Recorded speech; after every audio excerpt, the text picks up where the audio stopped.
জেলা শাসকের নির্দেশে আবারও অভিযান সংগঠিত করে সিপাহীজলা জেলার এনফোর্সমেন্ট টিমের সদস্যরা। এদিন তারা ডিএমএস প্রসেনজিৎ দাসের নেতৃত্বে বিশ্রামগঞ্জ পুরানবাড়ি এলাকায় অভিযান সংগঠিত করেন। পরে তারা বিশ্রামগঞ্জ বাজারে অভিযান চালান।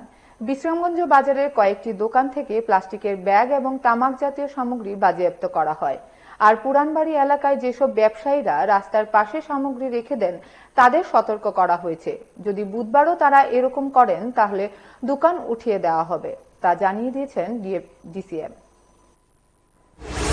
আমাদের পুরান বাজার ডিএমওপি ডিএম কোয়ার্টার পেরিয়ে যে আমাদের একটা আছে কি বলে পেট্রোল পাম্প, এটা অপোজিটে চরিলাম, সেখানে আমরা একটা ডিএম স্যার একটা কমপ্লেন করেছিল এখানে যে তাদের গার্বেজিং সিস্টেম ঠিক নেই, তারা single use plastic bag use করে।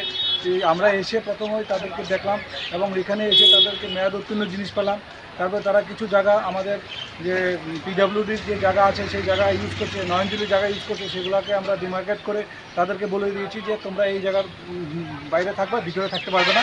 সেই নিরিখেই আমরা আজকে তাদেরকে তহসিলদার দিয়ে জায়গাটা ডিমার্কেট করে দেখে জানিয়ে দিলাম যে এই জায়গায় বেশি দূরে আসতে পারবে না। এবং তারা তাদের যে পণ্য সামগ্রী রাখছে সবগুলো আমাদের নয়নজুলি রয়েছে, যেগুলো প্রতিনিয়ত গাড়িগুলো যাচ্ছে সেগুলো আমাদের অবশ্যই কষ্ট হচ্ছে, বিভিন্ন জায়গায় জ্যাম সৃষ্টি হয়, একটা দুর্ঘটনা হতে পারে। তার জন্য আমাদের প্রশাসন থেকে তাদেরকে অ্যাওয়ার করা হচ্ছে এবং তাদেরকে কারণ দর্শানো নোটিশ ধরিয়ে দেওয়া হচ্ছে আজকে যে তারা কেন এগুলো এভাবে রাখে।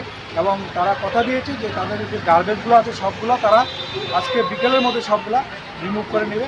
পাশাপাশি যদি না করে তাহলে কালকে সকালবেলা আমরা মিউনিসিপ্যালিটি থেকে গাড়ি পাঠিয়ে এগুলা রিমুভ করে নিয়ে যাব।